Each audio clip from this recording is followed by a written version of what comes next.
Nunca pensé que un simple retiro de fin de semana a la cabaña junto al lago de mi amigo terminaría siendo el día en que lo perdería todo, o eso pensé. Al llegar a mi casa, el hogar al que había dedicado mi alma durante 40 años, lo primero que vi fue el jardín delantero. Mis rosales estaban pisoteados. Mis macetas de lirios y lavanda, las que había cuidado desde que falleció mi esposo, yacían destrozadas en la entrada. Allí mismo, en medio de todo, mi ropa, mis álbumes de fotos, incluso la vieja caña de pescar de mi difunto esposo, estaban amontonados como una montaña de basura. Salí del coche con las rodillas tan temblorosas que tuve que agarrarme a la puerta para mantenerme en pie. Recuerdo haber pensado, seguramente esto es un error. Seguramente no lo harían, pero luego vi la nota pegada en la puerta principal como una bofetada en la cara. Lo siento, mamá. Los padres de mi esposa se mudan con nosotros. Ya no hay espacio para ti. Espero que lo entiendas. La letra de mi propio hijo, pulcra y segura, como siempre era en los ensayos escolares que solía corregir a altas horas de la noche. Los vecinos se quedaron paralizados al otro lado de la calle. La esposa del señor Ulbrook se aferraba a sus guantes de jardinería. Los hijos de Johnson observaban con los ojos abiertos desde el porche. Sentía su compasión, su curiosidad como agujas en la piel. Llamé a la puerta una vez al principio suavemente. No hubo respuesta. Luego latí con fuerza, con el corazón tan fuerte que pensé que me iba a reventar las costillas. Finalmente la puerta se abrió, solo una rendija. Mi hijo se asomó con una expresión fría y casi avergonzada. Evitaba mi mirada, cambiando de postura como un adolescente culpable pillado entrando a escondidas después del toque de queda. Mamá, es mejor así, murmuró. Detrás de él apareció su esposa, con los brazos cruzados. Sonrió con desprecio como si estuviera viendo a un perro callejero mendigando. Ya has tenido tu tiempo aquí, dijo con una voz tan aguda que cortaba la piel. Necesitamos espacio. Mis padres merecen consuelo en su vejez. Se me entreabrieron los labios, pero no me salieron las palabras. Intenté recordar la última vez que les había pedido algo, un favor, un poco de ayuda, y no pude. Les había cocinado, había cuidado a su hijo cuando estuvo enfermo, había dejado de viajar para poder cuidar a mi nieto después del colegio, todo sin pensarlo dos veces. Mi hijo extendió la mano, no para consolarme, sino para cerrar la puerta. Oí el clic del cerrojo, un último eco que pareció rebotar en mi cráneo. Me quedé allí bajo el calor de junio con el sudor corriéndole por la espalda, y mis manos temblorosas aferradas a esa nota como a un salvavidas. Solo podía pensar, amaron mi casa más de lo que me amaron a mí, y así, sin más, supe que estaba acabado, no derrotado, ni roto sino acabado. Estar solo es mejor que ser utilizado. Respiré hondo, me sequé las lágrimas que amenazaban con salir y recogí mi vieja maleta del montón. Una pequeña bolsa, eso era todo lo que necesitaba ahora. Al alejarme sentí cada mirada del vecindario clavarse en mí, pero por primera vez en décadas, una peligrosa calma floreció en mi pecho. Me senté en un banco verde agrietado al borde del parque Riverside, agarrando mi maleta como si fuera el último pedazo de tierra firme de mi vida. Los pájaros piaban a mi alrededor, el sol del atardecer se filtraba entre las hojas. El mundo seguía moviéndose como si nada hubiera pasado. Los niños pasaban corriendo. Un anciano les tiraba migas de pan a las palomas. Una pareja joven discutía en voz baja mientras se derramaba un café. Y allí estaba yo, invisible. Bajé la mirada hacia mis manos temblorosas, aún manchadas de recoger mis álbumes de fotos sucios y la caña de pescar de mi marido. Mis manos solían ser fuertes, las mismas manos que plantaban todas las hortensias de ese jardín, las que amasaban el pan cada domingo por la mañana para que mi hijo despertara con el olor a hogar.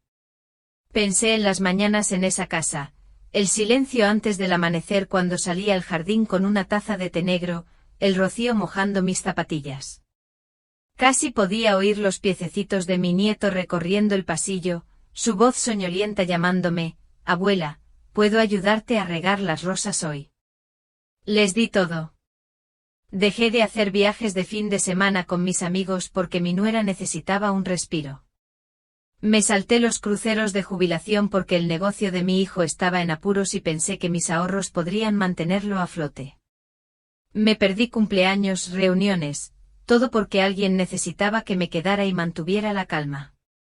Y sin embargo hoy ni siquiera me abrieron la puerta. Saqué un pañuelo arrugado del bolsillo y me sequé el sudor de la frente, fingiendo que solo era sudor. Una mujer mayor que pasaba me miró con compasión, pero no se detuvo. No la culpé. ¿Quién quiere verse envuelto en la humillación ajena?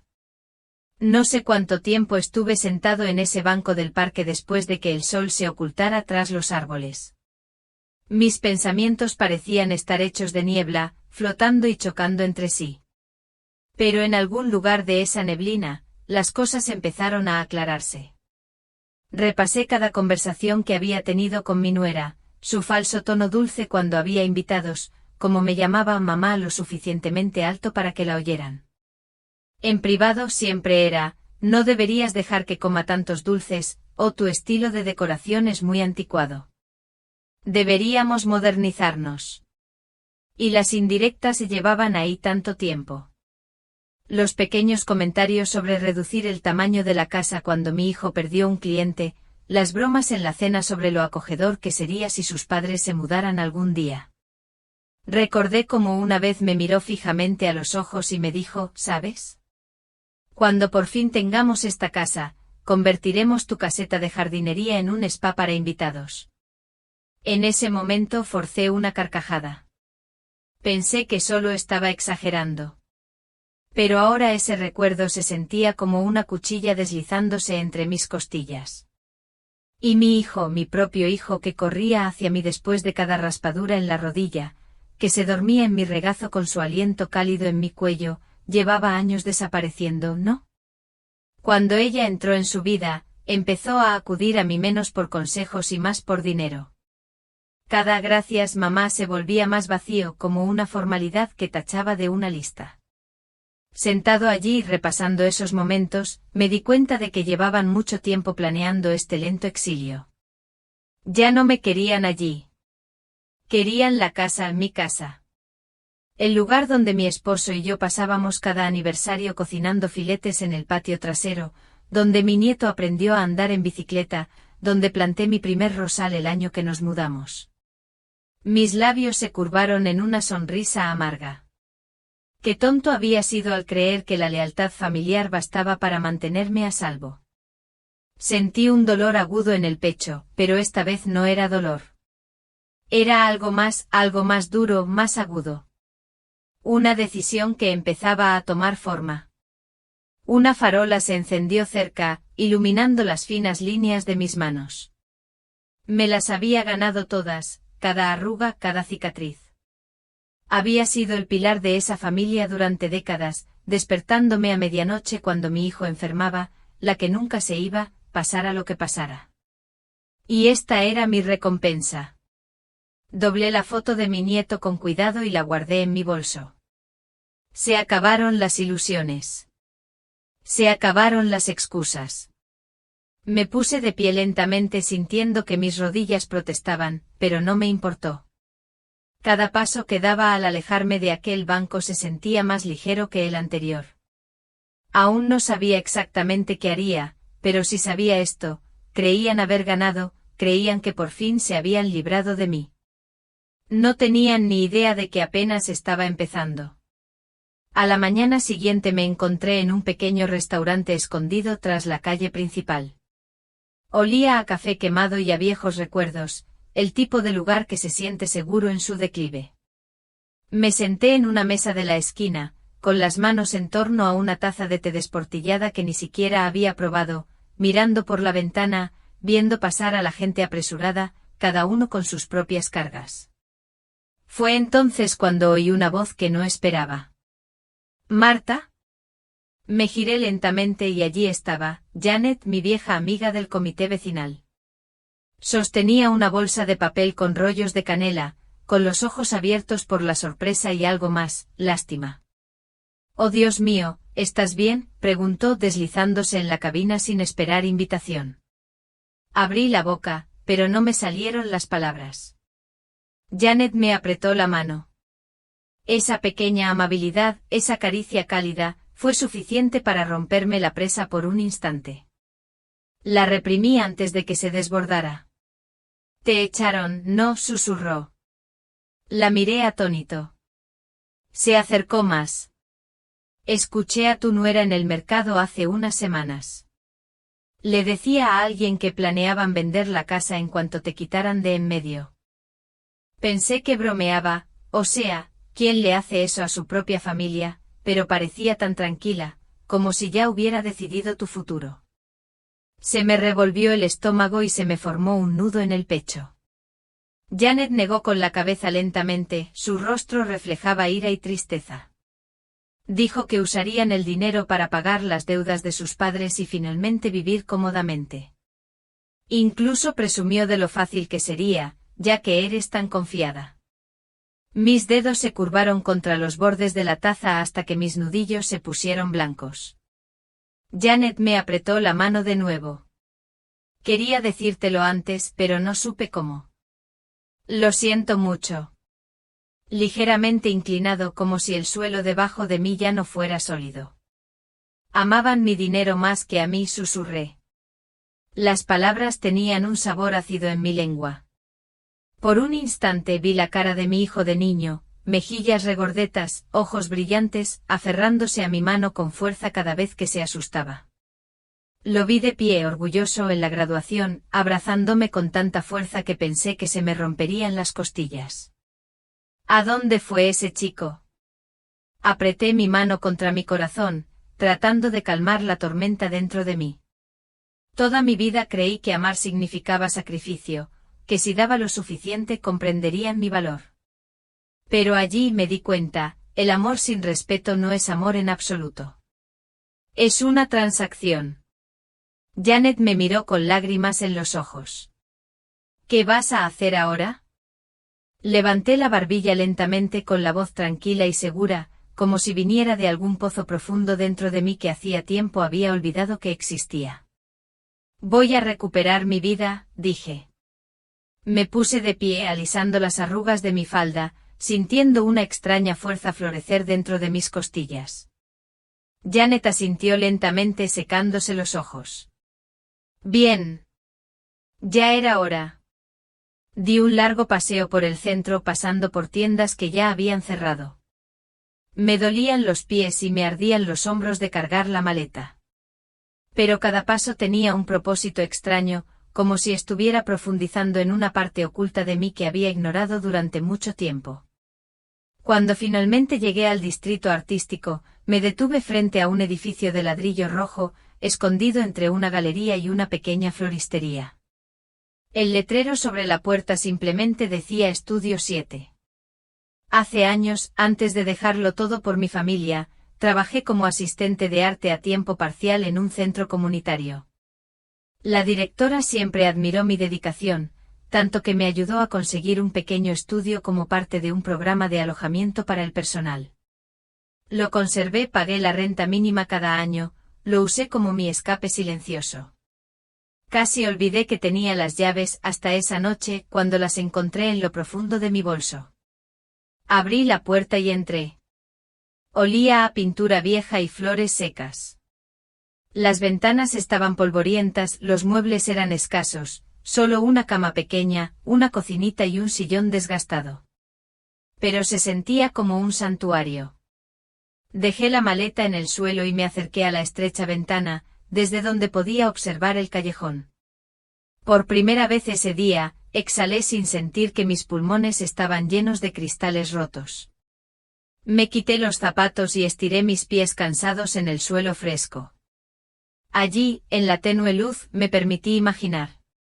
Sin gritos. Sin exigencias.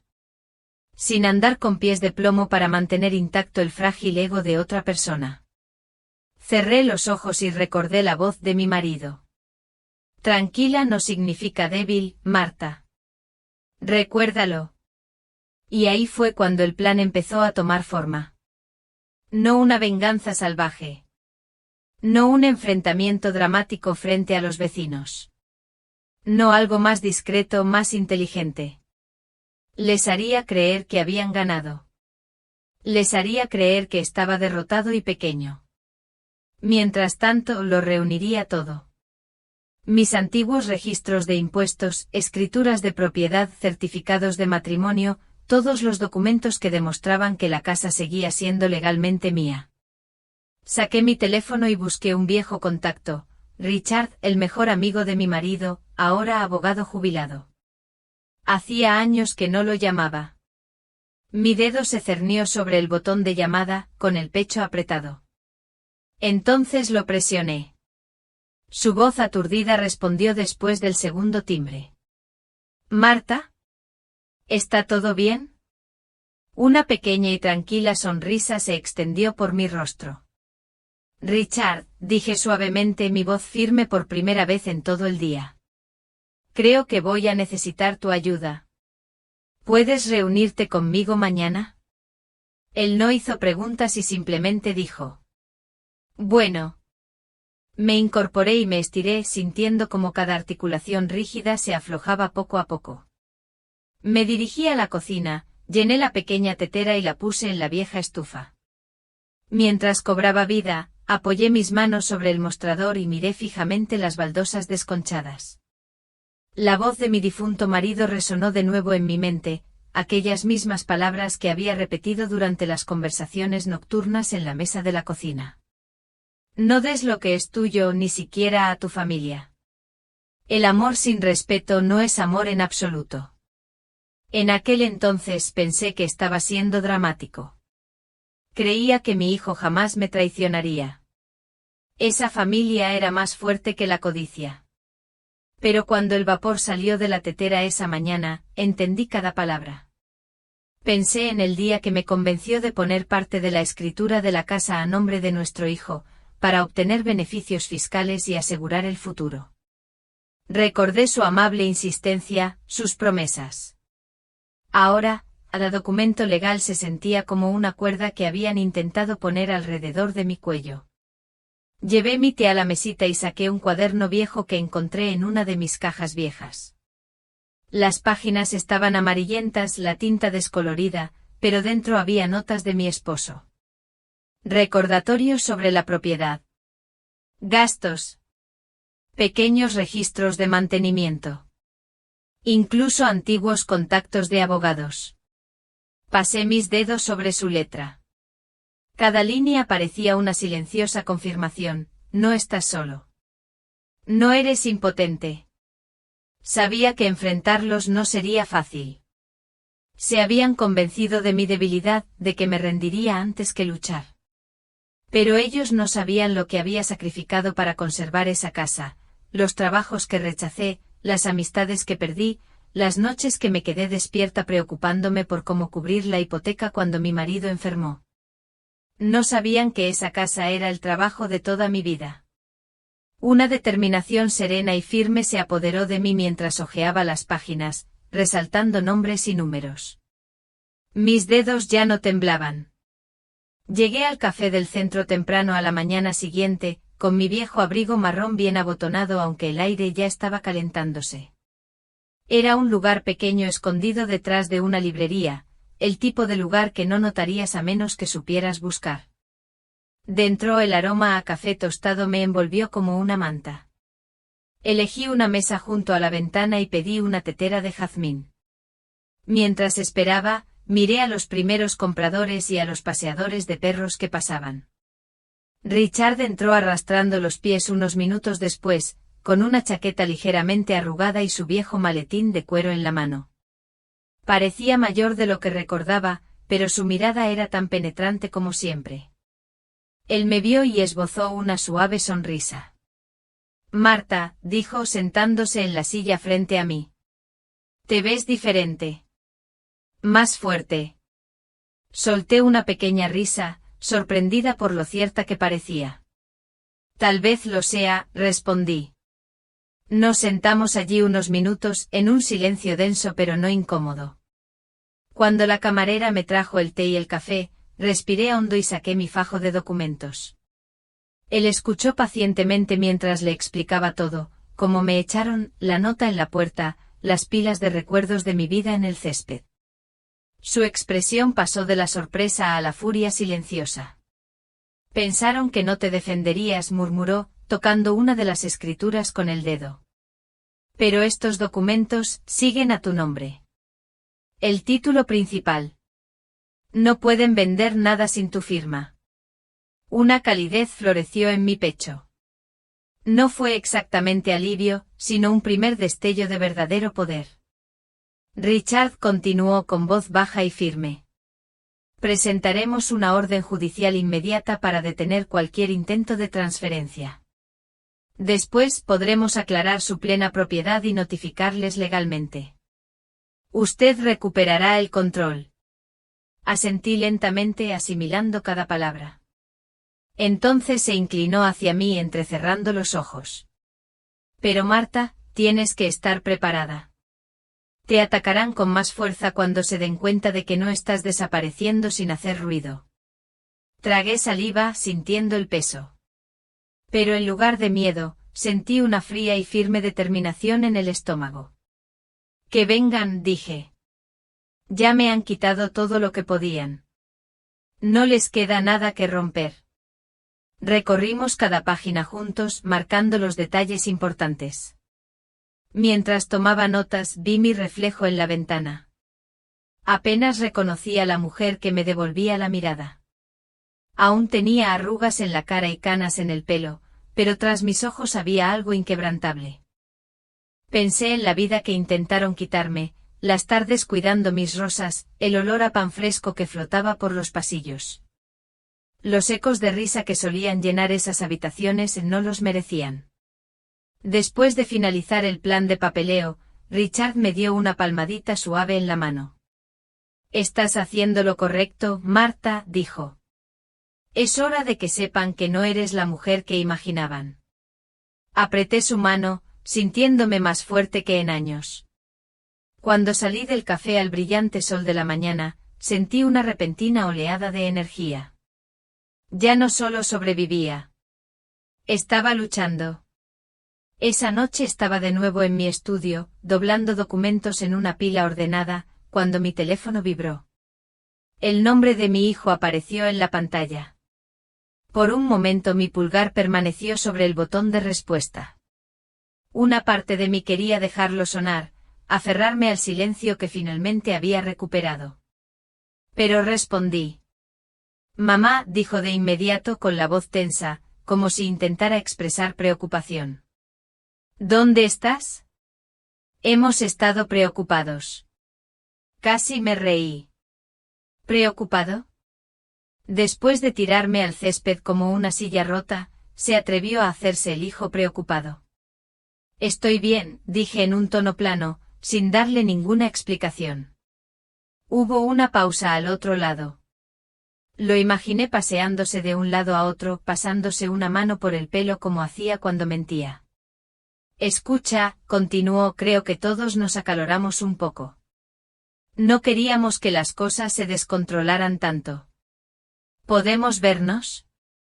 Solo para hablar». Sentí un regusto amargo en la boca, pero acepté. Quería ver sus ojos cuando se diera cuenta de lo que había perdido.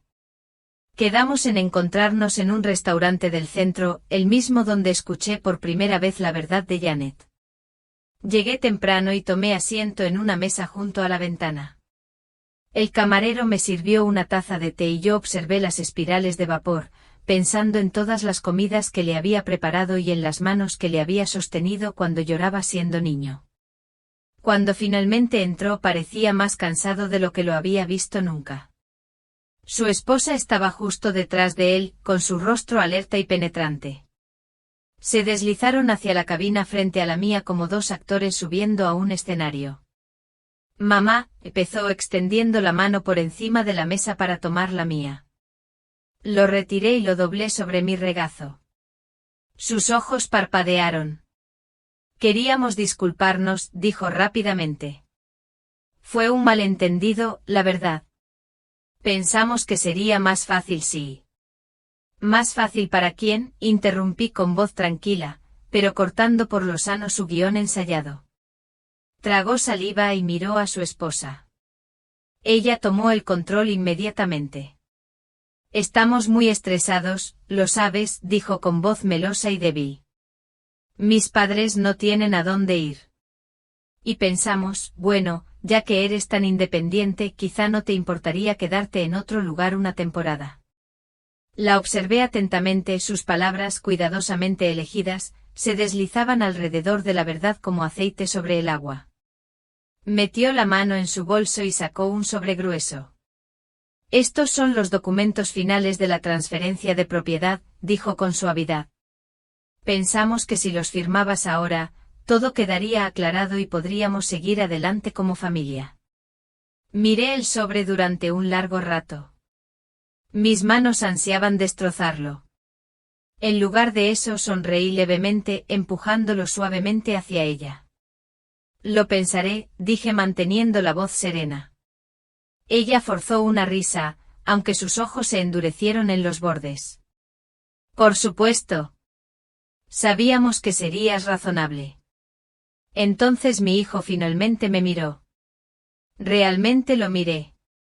Por un breve segundo vi un destello de algo, culpa tal vez, o simplemente la comprensión de que ya no conocía a la mujer sentada frente a él.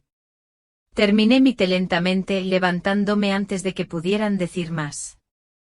Al salir, oí a mi nuera susurrar, ¿qué quiso decir con que se lo pensará? Tiene que firmar hoy. Abrí la puerta del restaurante y salí al aire fresco de la tarde, sintiendo una silenciosa oleada de triunfo crecer en mi interior. Déjalos revolver. Déjalos retorcerse. Creyeron que podían comprar mi silencio con una última firma. Pero ya no estaba en venta. El alguacil le entregó tranquilamente un sobre grueso. Aquí se adjuntan todos los documentos legales, transferencia de propiedad, confirmación de venta y autorización de desalojo. Puede revisarlos con su abogado si lo desea. Sus manos temblaban con tanta fuerza que los papeles casi cayeron en un charco a sus pies. Lo observaba desde la esquina de la calle, con el paraguas apoyado ligeramente en el hombro. La lluvia resbalaba por mi rostro, mezclándose con una lágrima que no me molesté en enjugar.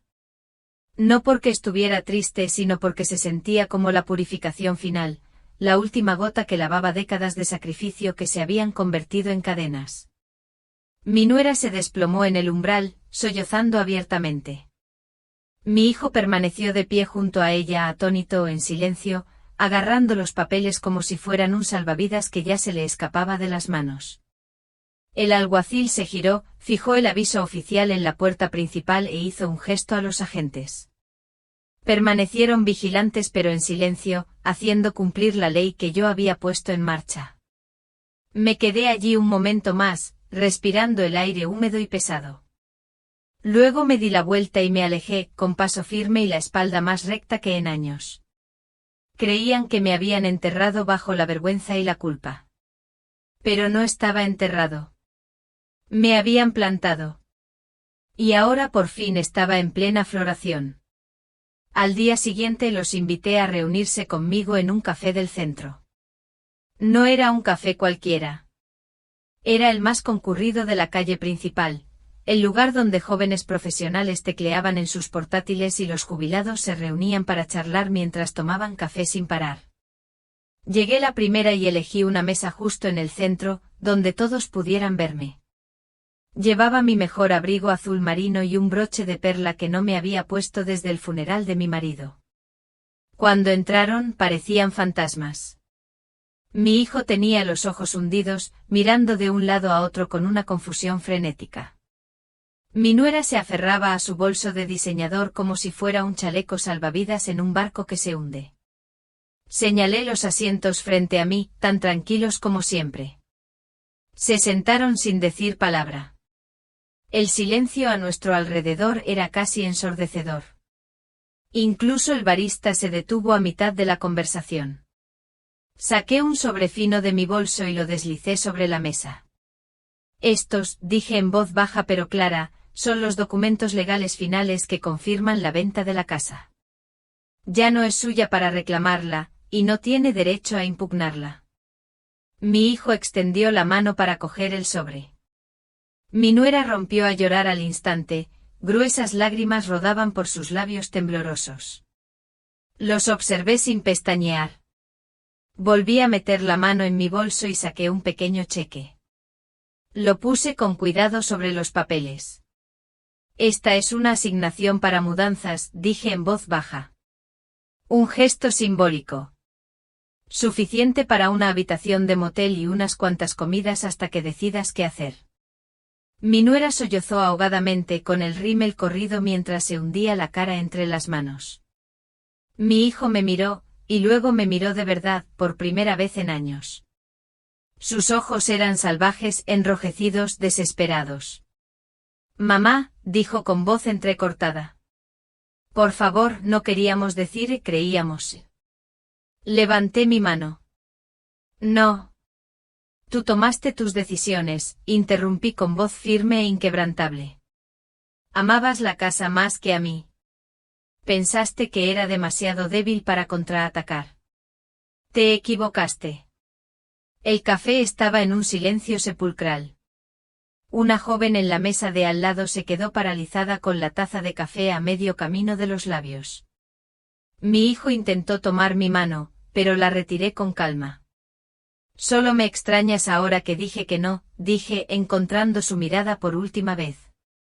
Terminé mi té lentamente saboreando cada sorbo mientras ellos permanecían sentados frente a mí, con el mundo desmoronándose a sus pies. Al levantarme para irme, dejé unos billetes en la mesa para cubrir el té y salí sin mirar atrás. Detrás de mí oí sus gemidos, sus súplicas apagadas, los jadeos silenciosos de los espectadores. Pero no me di la vuelta. Afuera, la ciudad se sentía brillante e infinita. Mis pulmones se llenaron de un aire tan fresco que casi dolía. Había roto el último lazo. Era libre. No fui directamente a casa después del café. En cambio, caminé por la ciudad, dejando que el sol me calentara la cara al pasar por librerías, puestos de flores y esquinas bulliciosas. Mis pasos se sentían ingrávidos, como si me deslizara sobre el pavimento. Finalmente llegué a la oficina de Richard. Me miró sorprendido cuando entré. Marta, dijo levantándose rápidamente. ¿Está todo bien? Asentí y cerré la puerta detrás de mí. Quiero hacer un cambio más, dije con voz firme pero con un tono feroz y definitivo. Me senté frente a él y saqué la gruesa carpeta que contenía todos mis documentos financieros. Quiero redirigir el resto de la herencia y las ganancias de la casa, dije. Crear un fondo fiduciario para programas de apoyo a personas mayores, albergues para mujeres en crisis, algo que realmente ayude a quienes lo necesitan, no a quienes me ven como una billetera ambulante. Richard me miró atónito. Luego poco a poco una sonrisa orgullosa, casi paternal, se dibujó en su rostro. ¿Estás seguro?, preguntó suavemente. Lo miré. Realmente lo miré. Solo amaban mi dinero, dije. Ahora no tendrán ninguno de los dos. Richard se inclinó hacia adelante asintiendo y empezó a redactar el papeleo de inmediato. Pasamos la siguiente hora repasando cada detalle. Cada vez que firmaba una página, sentía que se me escapaba un grillete del corazón. Cuando terminó la última firma, Richard exhaló como si hubiera estado conteniendo la respiración todo el tiempo. Está hecho, dijo. Recibirán una notificación formal esta noche. Me levanté y recogí mi bolso, sintiéndome más ligero que en décadas. Gracias, dije. Me tembló la voz, y entonces sentí la primera grieta en mi armadura, pero no era debilidad. Era alivio. Él asintió con los ojos brillantes. Hiciste algo extraordinario hoy, Marta. Salí de la oficina mientras el cielo se tornaba dorado, con los primeros indicios del atardecer. Esa noche recibieron la notificación. Un mensajero entregó el sobre en mano en su habitación temporal de motel. Dentro encontraron una carta oficial que indicaba que cada centavo que esperaban heredar había sido redirigido. Sin red de seguridad. Sin aterrizaje fácil. Solo el eco de sus propias decisiones, finalmente devuelto a ellos. Los imaginé desgarrando las páginas, con la mirada perdida y la voz alzada por el pánico. Me imaginé a mi hijo tirando los papeles al otro lado de la habitación, a su esposa desplomándose en el suelo, sollozando en sus mangas de diseñador. Las llamadas empezaron esa misma noche. Vi mi teléfono encenderse una y otra vez en la pequeña encimera de la cocina, mostrando su nombre cada vez. No respondí. Luego llegaron los mensajes desesperados y suplicantes. Mamá, por favor, tenemos que hablar. No puedes abandonarnos así. Cometimos errores, pero somos familia. Dejé el teléfono y continué doblando la colcha en la que había estado trabajando, alisando las esquinas con cuidado. Por la mañana estaban en mi puerta. Oí el eco frenético de los golpes en el pasillo, los gritos apagados a través de las delgadas paredes del estudio. Mamá, por favor, abre. Podemos arreglar esto. No puedes dejarnos aquí como animales. Sus voces temblaban, no de amor, sino de puro pánico. El terror de perder la comodidad, de tener que enfrentarse a un mundo que ya no se doblegaría ante ellos. Me quedé en la cocina, respirando con calma. No me moví. Ni siquiera miré hacia la puerta. Al cabo de un rato, los golpes se convirtieron en súplicas. La voz de mi nuera se quebró, débil y desesperada. Por favor, haremos lo que sea. No podemos vivir así. Piensa en tu nieto. Una risa aguda y amarga casi escapó de mis labios, pero me la tragué. Solo me extrañan ahora que dije no. Finalmente sus gritos se convirtieron en sollozos exhaustos, luego en silencio. Oí sus pasos alejarse por el pasillo. Los imaginé volviendo a la habitación alquilada del motel, arrastrando los pies, cabizbajos, apartando la vista de cada mirada de los vecinos, porque estos habían empezado a hablar. La noticia se extendió rápidamente tras la notificación de desalojo. Los mismos vecinos que antes saludaban cortésmente desde sus entradas ahora susurraban tras las vallas.